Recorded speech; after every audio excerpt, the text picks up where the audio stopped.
Hare Krishna, my dearest insomniac. So,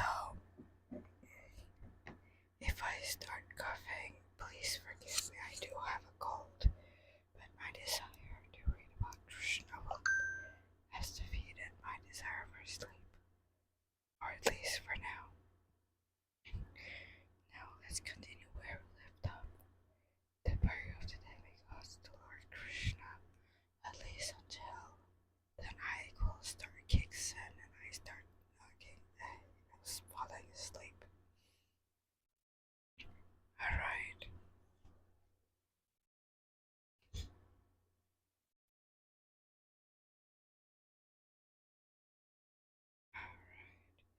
Dear Lord, when you appear in your different incarnation, you take names and form according to different situation. Lord Krishna is your name because you're all attractive. You are called Shama Sundar because of your transcendental beauty. Shyama means blackish. Yes, it is said that you are more beautiful than thousands of cupids. Although you appear in a color which is compared to the blackish cloud, because you are the transcendental absolute, your beauty is many times more attractive than the delicate body of Cupid. Sometimes you are called Giridhari because you lift the tail as Govardhan.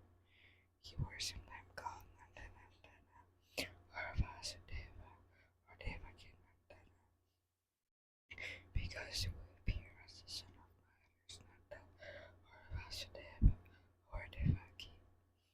In personal state that your many names are given according to particular types of work and qualities because they accept you from the position of material observer. Or dear Lord, the way of understanding is not to study your absolute nature, forms and activities by mental speculation.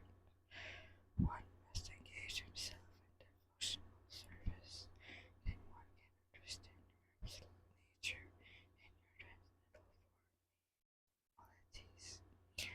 Actually, only a person who has a little taste for the service of a lotus feet can understand her transcendental nature or forms and qualities.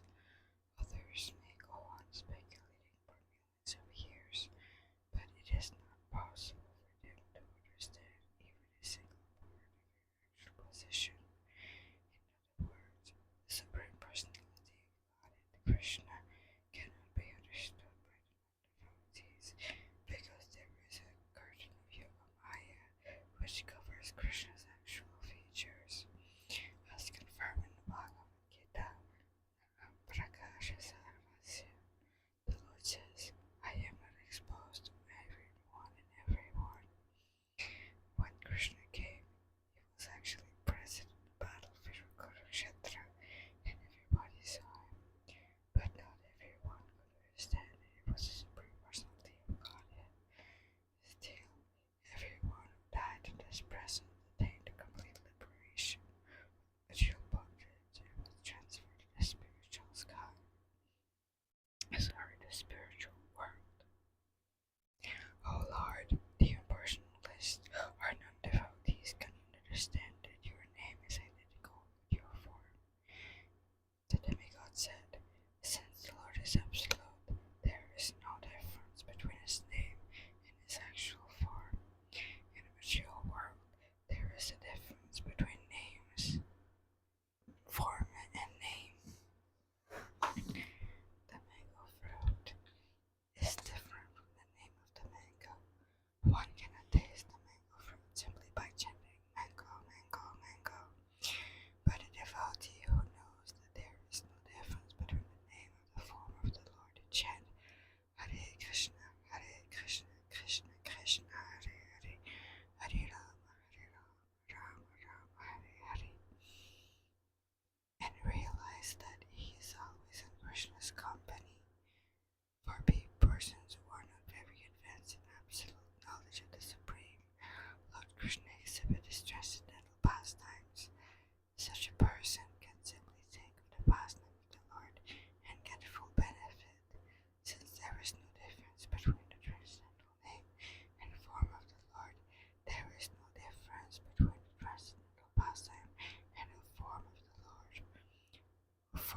those who are less intelligent, like women, laborers, and marginal class.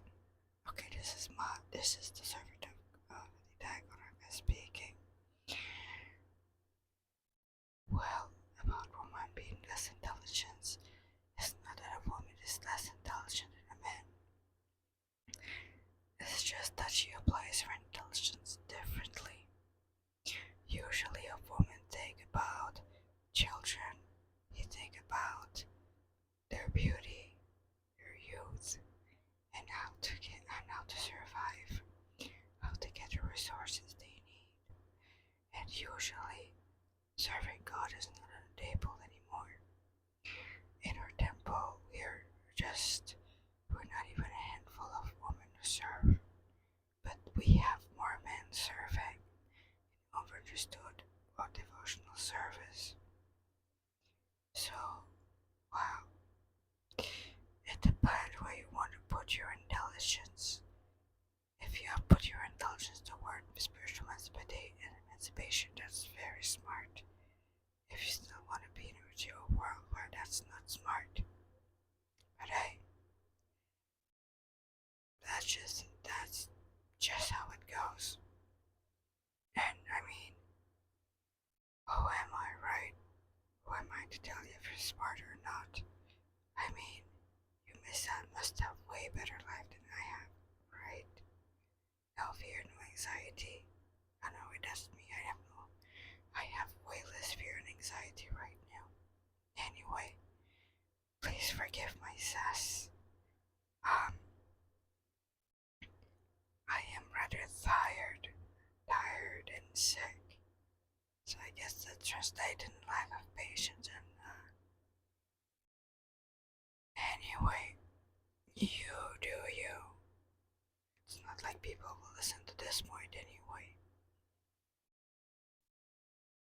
So for those people of less intelligence, the great sage Vyasadeva wrote the Mahabharata, and in the Mahabharata, Krishna is present in different activities. The Mahabharata is history, and simply by studying, hearing, and memorizing the transcendental activities of Krishna, the less intelligent can also gradually rise to the stand of pure devotees. Also, just so you know, I am considered to be a less intelligent person because I was attracted by the stories really and food, not really by the philosophy. So it's alright. We ain't that smart. But at least Krishna's cute. The pure devotees who are always absorbed in the thought of the transcendental lotus feet of Krishna and who are always engaged in devotional service and Krishna consciousness are never to be considered to be in the material world. Srila Rupa Goswami has explained that those who are always engaged in Krishna consciousness with body, mind, and activities are to be considered liberated even within this body. This is confirmed in the Bhagavad Gita. Those who are engaged in the devotional service of the Lord have already transcended the material position. Krishna appears in order to give a chance to both the devotees and the non-devotees for realization of the ultimate goal of life. The devotees get a direct chance to see him, worship him. Those who are not. Okay, yeah, I think I realize why I'm a bit more snappy and bold. It's just pride. My apologies, I got rather prideful. Hopefully it'll end soon, and I will be back at my humble self. Thank you for your patience and your tolerance. May God bless you all.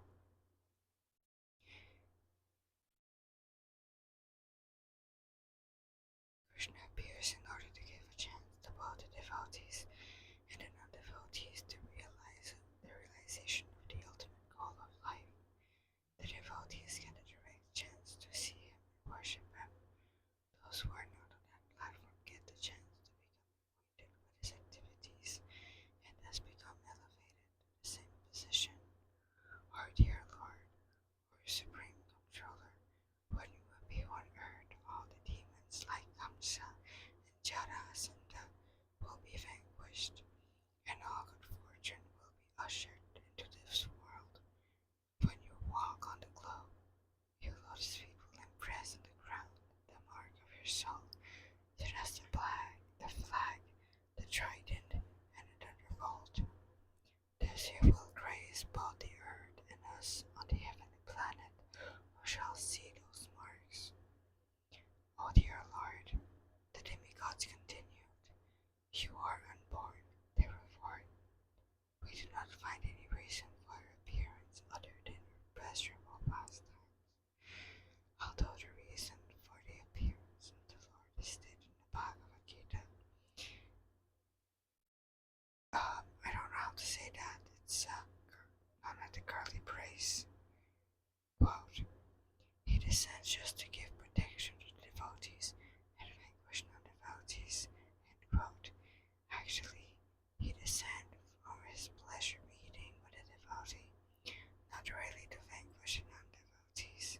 The non-devotees can be vanquished simply by one gift of material nature.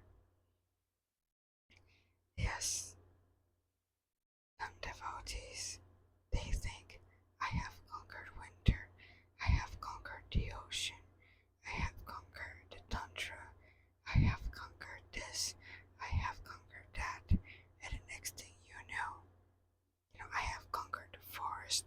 We, the human civilization, have conquered British Columbia. We have established a settlement and pulled up our flag and made our kingdom.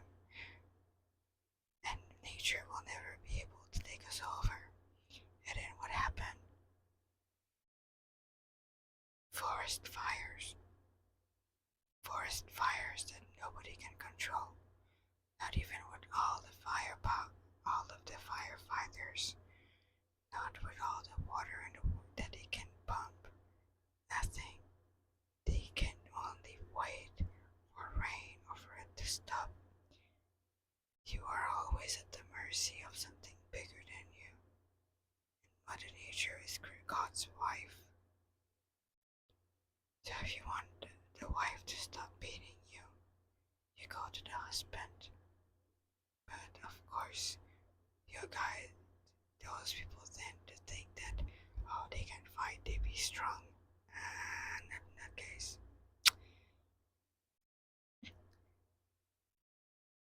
Okay, so the demigod says the action and reaction of material nature, creation, maintenance, and annihilation, are being carried out automatically, but simply by taking shelter of your holy name. The devotees are fully protected because of your holy name, and your personalities are not different. The protection of the non-devotee and the annihilation of the non-devotees are actually not the business of the Supreme Personality of Godhead.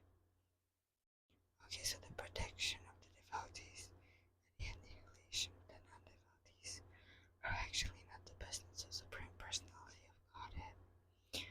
When he descends, it is not just for transcendental pleasure. There cannot be any other reason for his appearance.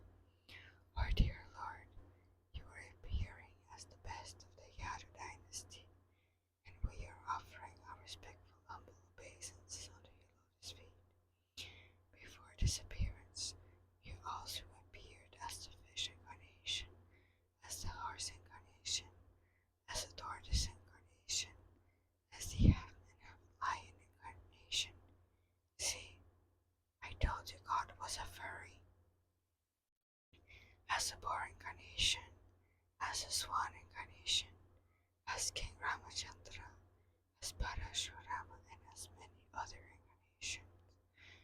You appear just to protect the devotees, and we request you in your present appearance, Supreme Personality of Godhead Himself, to give us similar protection all over the three worlds, and remove all obstacles for the peaceful execution of our lives. The demigods continued, Dear Mother Devaki, within your womb is the Supreme Personality of Godhead, appearing along with all of his planetary expansions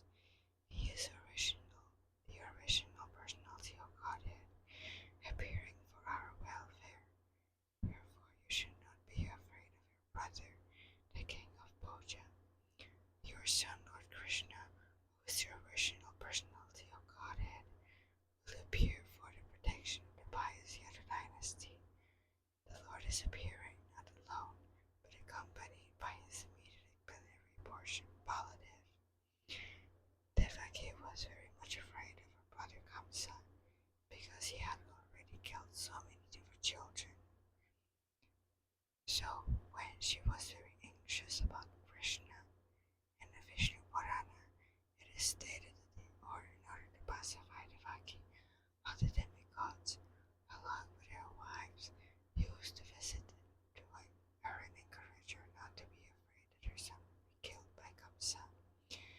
Krishna, who was within her womb, was to appear not only to diminish the burden of the world, but specifically to protect the interests of the Yadu dynasty, and certainly to protect Devaki and Vasudeva. It is understood that Krishna had been transferred from the mind of Vasudeva to the mind of Devaki, and from there to the womb. Thus, all the demigods worship Devaki, the mother of Krishna.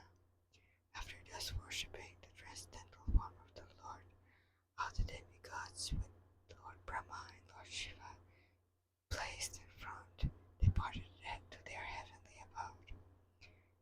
There's another version of this pastime in the Garga Samhita. It starts the same way, but instead, Lord Vishnu says that I will appear as Krishna. Well, I don't quite remember what happened, but from what I understand, Lord Vishnu said, listen, there's nothing I can do, but maybe you can ask Krishna, since his appearance is coming. So Krishna and Lord Vishnu are Narayan. They are the same person, and yet not. Narayan has a much different mode than Krishna. Narayan is the father of all religiosity, of dharma, of rules and regulation. Think about the Radhakan, but way better. You see, Sri Vishnu doesn't have the T pose. I don't know how he bows, but let's call it the H pose, since he usually has two arms up, two arms down. So it kind of look like an H, but with an extra bar in the middle. I don't know how to explain that, or a very fancy T. But no, Lord Vishnu doesn't need to T-pose to assert his dominance. He is the supreme dominant. He is dominion. So, that's Lord Vishnu for you, but he doesn't smite, and he doesn't force. We have our choice. It's not like we don't have a choice. We have a choice to react to the stimuli sent to us. We have a choice to react to events that happens to us. How will we react? Will we be selfish or selfless? Will we be selfish in knowledge of God, or selfless in knowledge of the absolute divine truth? Actually, most people who are atheists, most of them is out of ignorance, because they do not know Krishna. All religion other than Vaishnavism or go to Vaishnavism, their knowledge about the supreme truth is, and that's a hot one, their knowledge of God is incomplete, and yet they show themselves as having the summum bonum of all knowledge about God, and whatever they cannot answer, they just shrug it off and says, God's great, there's nothing much I can explain. The Lord is inconceivable, I cannot explain him to you. Or we cannot imagine God. I mean, they're right.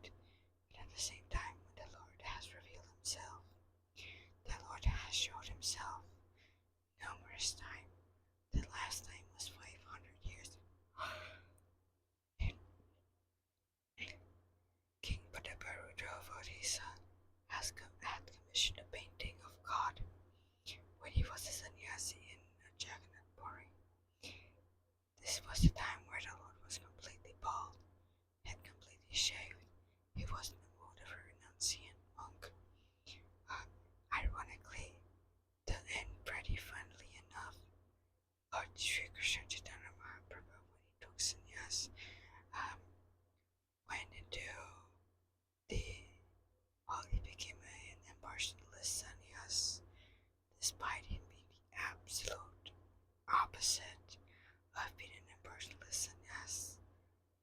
is God. He is the supreme personality of Godhead, who plays the roles as one of his pure devotee.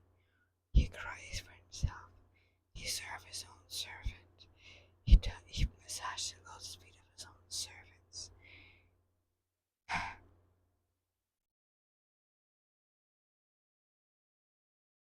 And anyway, long story short, to come back to Vishnu and Krishna, Lord Vishnu is the father of all religions, so he follows. So just like his position, he follows the straight and narrow. Meanwhile, you have Krishna, who's basically Vishnu. Oh, how can I explain? Unfiltered God. Just God as himself. God was like, well, screw the rules. Screw the rules. I love my devotees. Screw the rules. I'm doing what's right. Yes, this is the Lord who goes against his own rules for the pleasure of those who have been following those same rules for thousands of lifetimes, maybe even less. And he does so out of love. Krishna is the supreme personality of Godhead, who, unlike Vishnu, will take an unlimited amount of girlfriends and not marry them. He will just want to dance with them in the middle of the night when those same girlfriend runs away from home to their family and they with their husband. Why is that? Because this unwedded love makes the feelings between Radha Krishna and the rest of the married gopi that much more intense and sincere. It is how much are you willing to follow your love for me? And the gopis go, just tell us when. And Krishna cannot tell them when, because those gopis, they keep calling Krishna, give us harder task, Krishna. His dad is just leave our family behind. Leave our opulence. Leave our what's the name? Yeah, our reputation, making us seem like mad, scrumpet. Well then, perfectly fine. That's easy. Let us be mad scrumpet for you. Let us run for you, and let us serve you, and let us serve the one who serves you, because this makes you much happier. Oh Krishna, we are yours eternally. And Krishna goes in depth. This doesn't happen with Vishnu. With Sri Vishnu, we are indebted to him. But with Krishna is indebted to his devotees. And happily so. Okay, I'm feeling my sleep aid kicking in right now, and if I don't want to fall asleep without my computer, I'll have to go on my futon.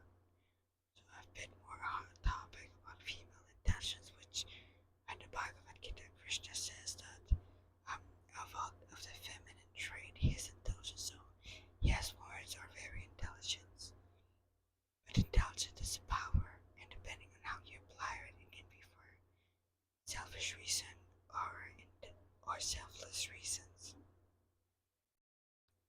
Think about Freya from God of War series. She's extremely smart. She managed to curse her son to be invulnerable, but at the same time, she removed all of his feelings, thus creating a monster. But she did do what she was set out to do, was to make have her son survive. Anyway, we have so many more topics. So if you want to know more, you can always ask me. I will answer you. I also have a Discord, and I think this time I will put it up. If not, well, maybe next time.